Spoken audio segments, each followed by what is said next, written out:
Hello friends, family and other creatures of the sea, and welcome back to a hopefully epic game here between Gumiho and Skillet. We're starting off on Neon Violet Square.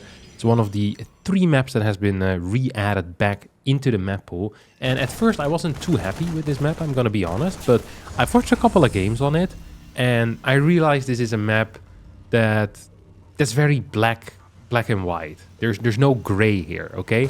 The game is either amazing or it is absolutely awful, like god awful, boring, bland, nothing happens. And it's just because of the way the map is set up.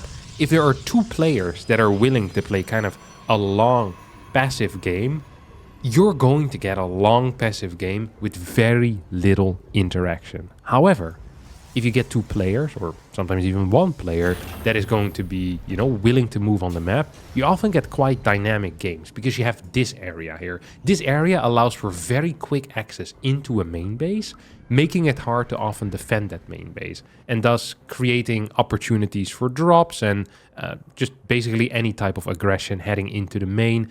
Quick rotations are possible as well as a result of this general area. And now, I have full trust in Gumiho to bring us some fire here into this game. You know, if this was Skillet against Spirit, then maybe I'd say I'd rather not watch it. You know, I still got some dishes to do and I'll go do that instead. But with Gumiho, you know, I have a good feeling about it. Ooh, Skillet's also opening up with something weird here. Look at that.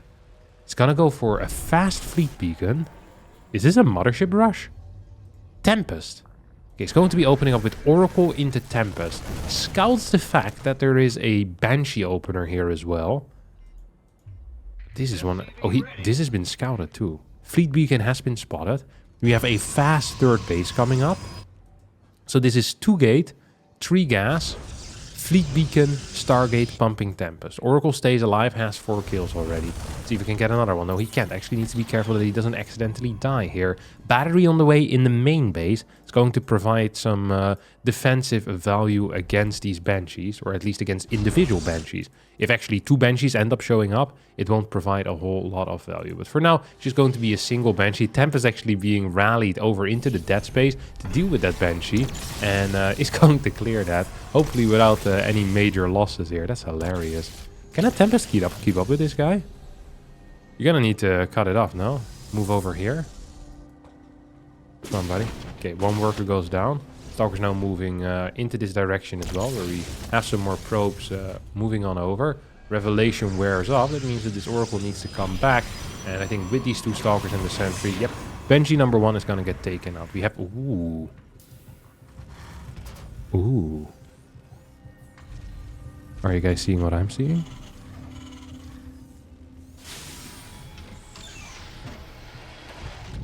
Six gases. Armory. 2nd eBay. For the people a bit slow of understanding, this is Mech. And that's so funny because last time, it's really rare to see Mech in this matchup. It never happens. And the last time I saw it was actually between these 2 players as well. It was between Gumiho and Skillet. They played on Amygdala. It was a month or 2.5, 1.5 maybe. I can't remember how long ago. It was a little while ago. It was a banger of a game. It was an insanely good game. So this gives me hope. We're gonna go for a Thor rush. I think this is the... I've seen... So I'm telling you, Mech by itself, extremely uncommon. Alright? Like, it just doesn't happen, Mech. It's not a thing. Okay? Just erase it out of your brain. I think something like maybe... I don't even think 1% of the games at high level Terran versus Protoss is Mech. I think it's less than that. I think 1 out of 200, 1 out of 250 maybe. So like a really small percentage. Now out of all those Mech games, which are very little, I don't even think 1% opens up with quick Thors. It's either Cyclone Hellion or Instant Hellion Tank. But I've never seen Thors. I think he's building Thors because he actually wants to go for a Thor push here. It's going to be sort of like a mass Thor rush, or at least a double Thor rush, out of 2 factories with Vikings. This is a surreal push. I've seen Gumiho go for a Viking push the other week as well. And now he's going for Viking, Tank, Cyclone, Thor. Into Cyclone, into more standard mech. So he's really... This is a surreal strategy.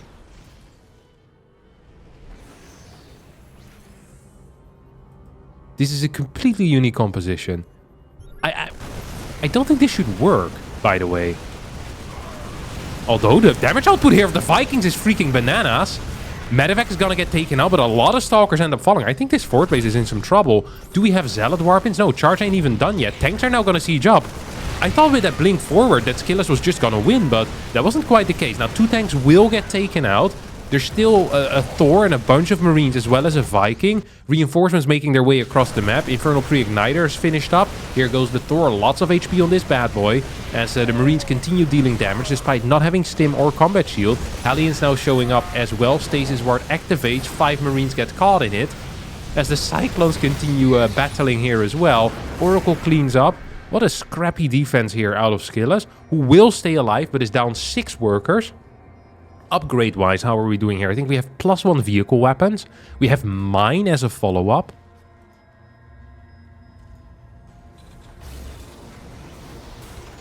I have never seen a build like this in my life. Like an opener. It's actually crazy. I just don't think I've ever seen this. I've seen like Thor rushes before, but that is off of 1 base. Like with a mine drop first. But like this, not once in my life. I wonder if it has something to do with the fact that this was a Tempest opener. And he was like, hey, I want some Thors against these Tempest. And I was like, well, now I have all these units. Might as well move across the map. Like, cute execution. Gumiho's really good at, like, kind of in-the-moment decision-making. I think he's played the most niche scenarios out of any player I know. Because he plays kind of weird himself. So he ends up in these, like, weird, chaotic spots very frequently. And other players are often not as capable dealing with them as Gumiho is. Okay, we have... Is it the first? No, second Robo. So it's going to pump Immortals. Stargate. Immortal. Stargate. Okay. I dig the vibes here. Prism coming in. It's going to get caught. Banshee helping out defensively. How many Banshees does he have? He has 2 Banshees. He's lost 2. So 4 Banshees total. It's not a crazy amount. Oh, he's building a second Stargate. Right, he already has a Stargate and a Fleet Beacon. I wonder if Skillas still knows that he has the Fleet Beacon. I don't think he does. It wouldn't surprise me if he builds a second Fleet Beacon. That's what is one of these standard moments, you know? We've all had it. Like sometimes when you rush out the Templar Archives, go for like a 2-base Storm Drop, you then see Protoss players like add another Twilight Council after to get Blink and Twilight and Charge or something. Because they don't realize, you know? They forget because it's not a standard build. This happens very frequently. Very, very frequently. It would make my day. Ooh, 8 Templar. That's also making my day. Okay, we're now going into a pure mech game. Hellion, it's actually Hellion Banshee tank. Hellion Banshee tank mine. That's what we're looking at here. There's a couple of ways to kind of approach this problem. You can skip the Tempest completely and just go for a pure ground force. You can play pure Stalker. I've seen that a lot. This sounds stupid, but I think pure Stalker is actually the easiest thing to play because it's really easy to initiate base trades with it. So you go pure Stalkers and then you add a couple of Disruptors and you add like infinite amounts of bases. So you just expand to like 12 bases, go to like 100 workers. You get like 40 gateways. Well, not 40, but like 25 gateways. Mass Stalker. And the moment your opponent moves out, you just start base trading. And if they don't move out and they have to take a 5th base, you're just gonna blink in and kill tanks. Like, if you have 34 or like 40 Stalkers, you can blink into that. And you can trade against these tanks, okay? You're gonna lose a lot of Stalkers. They're gonna lose a lot of tanks. You're gonna have like 12 bases. You're outmining. You're winning, okay? It's really hard for Terran to set up properly. On this map, it's a little easier because there's really only 2 areas of attack. If you don't count the main base, which personally I don't count right now. Skillas here is going to go for a bust. I don't mind that either. I think busts are fun. But they do come with a little bit of a risk at times. like if you don't succeed in the bust and your opponent stays alive, they can sometimes, they get the freedom to finally move across the map, which is the one thing you don't want to happen. Okay, we're gonna go interference matrix, triple starboard behind this, as well as a fusion core. So the transition is into battle cruiser.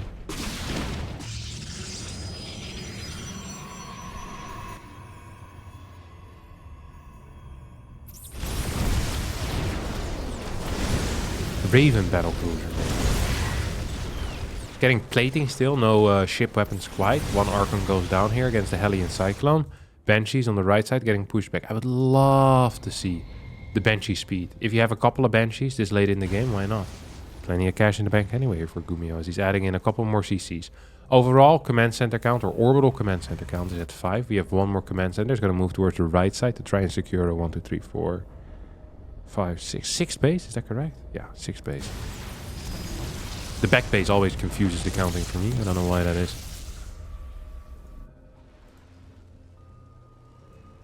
He has them selected. Needs to lose some army in order to start using them though. For now, he's just adding in more ravens. He's actually just getting a second raven, but he is getting the Yamato. Here comes the 5th starboard in total. Banshee's still kind of just skirting around this base, looking to see if they can deal some damage somewhere. Doesn't seem to be the case. Mothership on the way. We have more and more upgrades. This is a real game of StarCraft. This is a real game of StarCraft. Very technical so far. We had quite a few interactions. About 8k lost for both players. But now we have a moment where both players, they're afraid to fight. And for a good reason. I mean, for Skillers it's really scary to kind of go in. Gumiho here is reproducing a couple more Cyclones and wants to take the 5th. If there's a moment to break, to bust, I think this is our moment. Because we have a spread of tanks here towards the top. We have actually fairly little tanks towards the bottom. I think that's the weak spot here, the bottom side. That's most definitely the bottom. I think this is the strongest area by far. Cyclones here are going to clear a couple of Stalkers, almost get a Tempest as well. More Thors now on the way, as well as ship weapons. So we are slowly but surely planning on transitioning. We have an army split. 4 Thors on the way.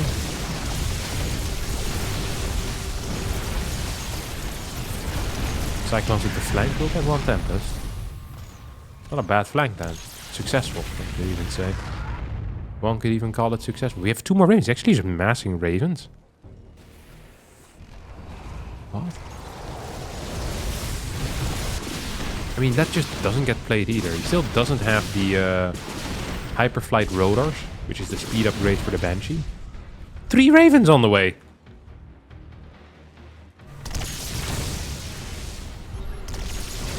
Like I said, I've seen quite a few mech games in my time, but never with multi-Raven. It's because feedback is so strong against Ravens, we usually don't see it. Interference Matrix, of course, is also a powerful ability. The thing with Mech is that when you're fighting with Mech, you're fighting when the Protoss decides to fight. Which makes something like Interference Matrix, a time-based disable, a little bit less good, because the Protoss can also just disengage. So here you see, you get a couple of Interference Matrixes, and it's like, oh, okay, the TOS can just walk away. And if you ever get feedbackered, you're going to be in some trouble.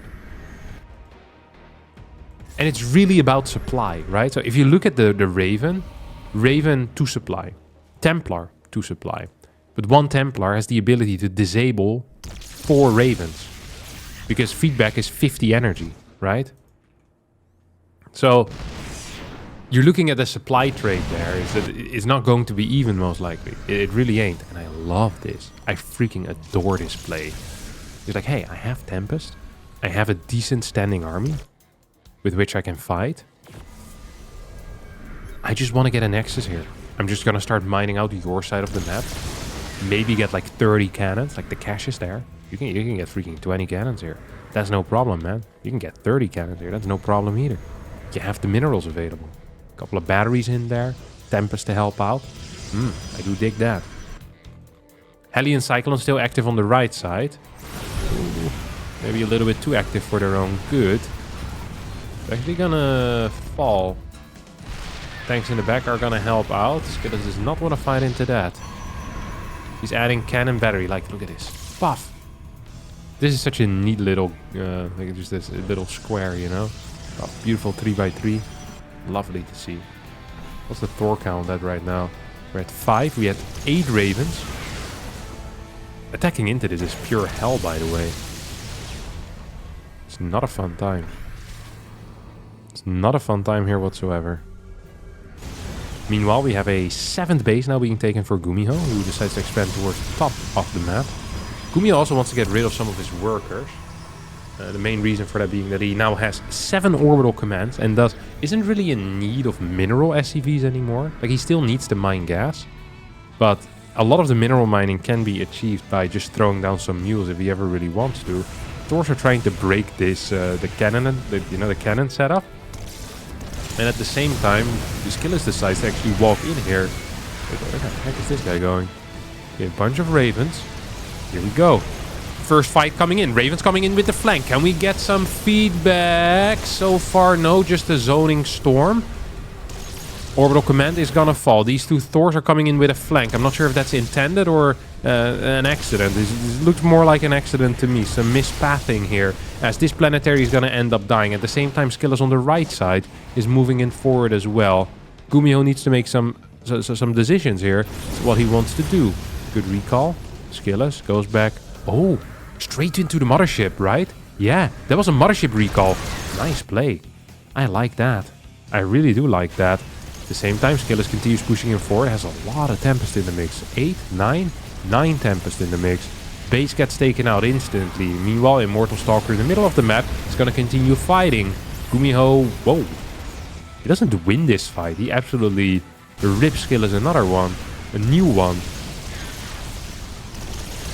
Can now come back with this Cyclone Thor army. This is not necessarily a really strong army. I think it might need to recall or at least go back to safety here. A couple of stasis wards would be useful. More Stalkers being warped in over here. We have a Templar with 2 storms available. Might want to cast one right now.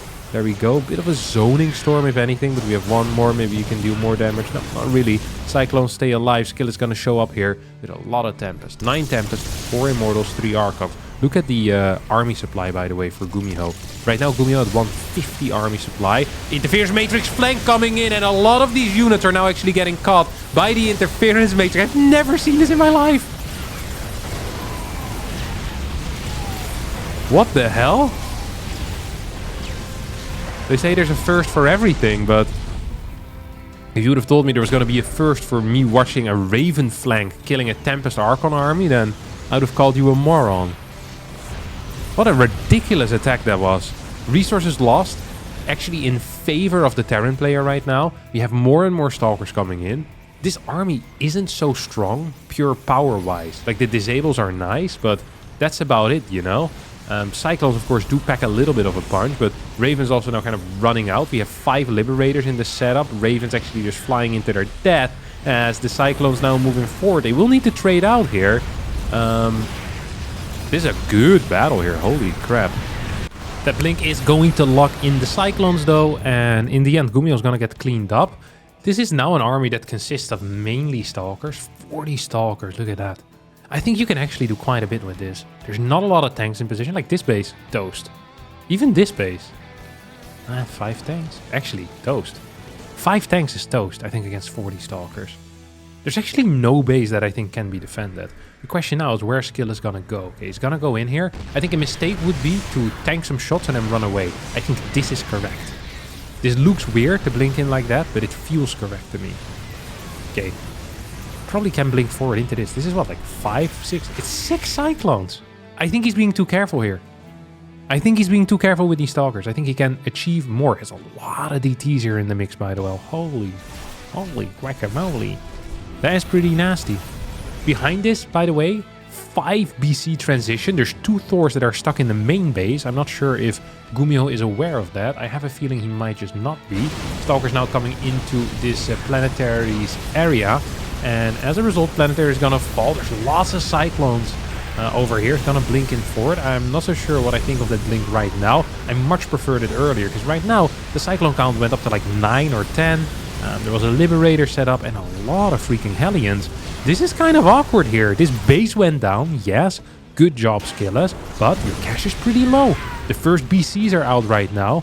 I wonder what the correct call is with these BCs. Are you going to teleport them across the map, or are you going to keep them with your main army? He's going to teleport him somewhere. He's going to teleport him in between. Okay. I'm digging those vibes. I think the goal should be probably to kill workers. You kill, what, 15, 20 workers?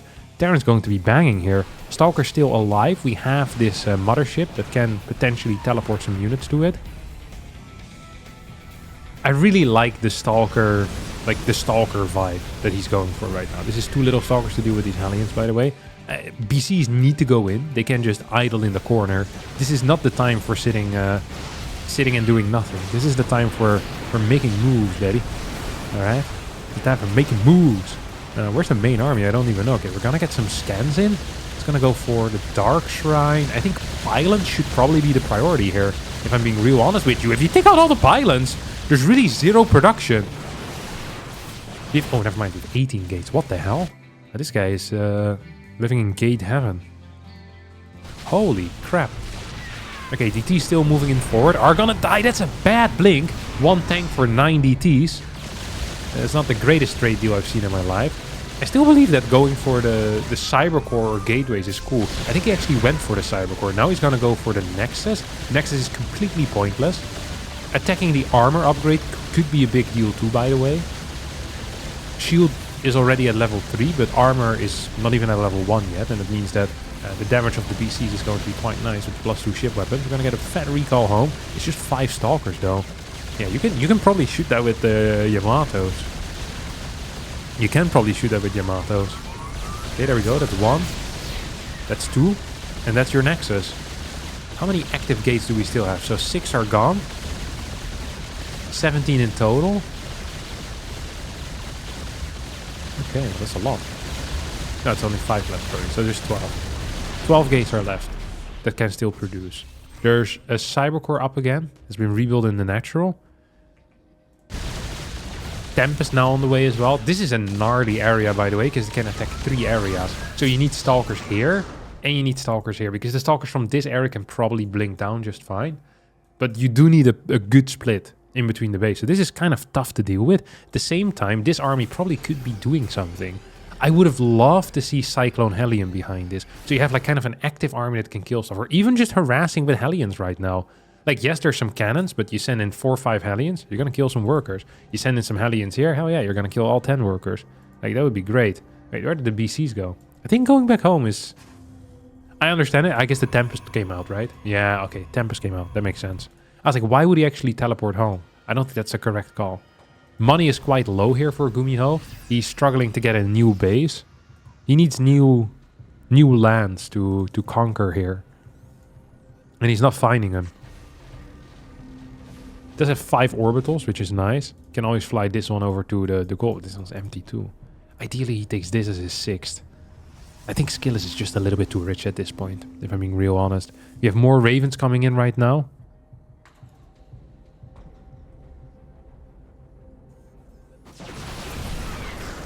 Ooh, big blink forward. Takes out the base instantly. Dude, I freaking love the Mass Stalker. I really think Mass Stalker is extremely good against Mech. I think it's underrated. This is how Zest used to play. I remember I once struggled with Mech, and then I watched like a Zest replay. And I was like, oh, he just massive Stalker and he just blinks in. I was like, that looks dumb. Let me try it too. And then it worked. I was like, oh. I freaking love this game. Do we have a mothership still around? No, it died. That sucks. Raven is out.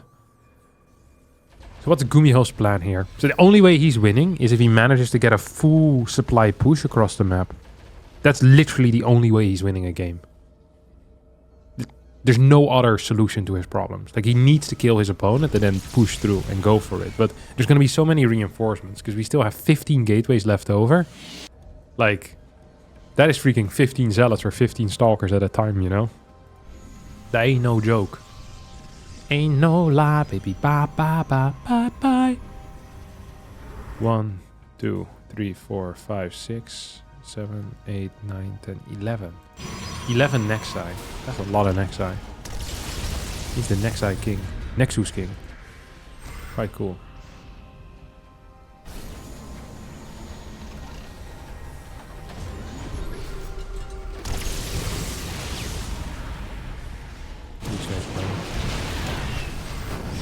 Going in. So yeah, this is the type of move you can just do, and they can't catch you unless they have a lot of cyclones. That's the thing. If they have a lot of cyclones, then maybe this ain't as good. If they don't have a lot of cyclones, dude, this is so good. I love this. So we see Skillet's looking for these battle cruisers. Not sure if he's gonna find them, but I think he might. Oh, there we go. He's gonna lose at least one, right? Oh, almost lost one. Not quite. Oh, he's gonna teleport on top of these Tempest. Could shoot one. No, it's not gonna shoot it. Ooh. Loses one Tempest. Meanwhile, Stalker's going in towards the natural. Prism joins in the fight as well. Could probably warp like 12 Zealots into the main. Would be epic. Could also decide to keep it alive. Then go for bad warping or big warpings here. A couple of Zealots, maybe a DT and a half. Right-click bases. I think this game is just over if I'm even real on it right now. Like, he still has so many Stalkers around. This was such a close game. This felt like such a cool game. I'm really sad that Gumiho did not manage to win. Felt like he deserved it just for being cool. I feel like often Gumiho deserves to win games just for being cool and then he loses. I guess that's the price you have to pay for being a baller. I'm a baller. Couple of Zealots still smashing those starports. Tempest though smashing basically everything that's on the ground. Yeah. I mean, there's one Thor here. Is that the only anti-air unit? No, there's one more Thor. There's two anti-air units. But one Thor has died. GG's gonna get called. Ah. Sad way to end here for Gumiho. I think he was in good spots at certain points, but not good enough. It's going to be it for me today. I hope you enjoyed it. Please subscribe to the channel. If there's one thing you're gonna do, it's like, wow, Harstem, his beautiful casting, his sweet angel voice, giving me all these insider scoops. How can I thank him? Should I maybe send him, you know, a new car or just the contents of my bank account? I say, no, I don't need none of that. I do need your subscription, though. I really do. I require it. So please subscribe to my channel. I love you all. Bye-bye.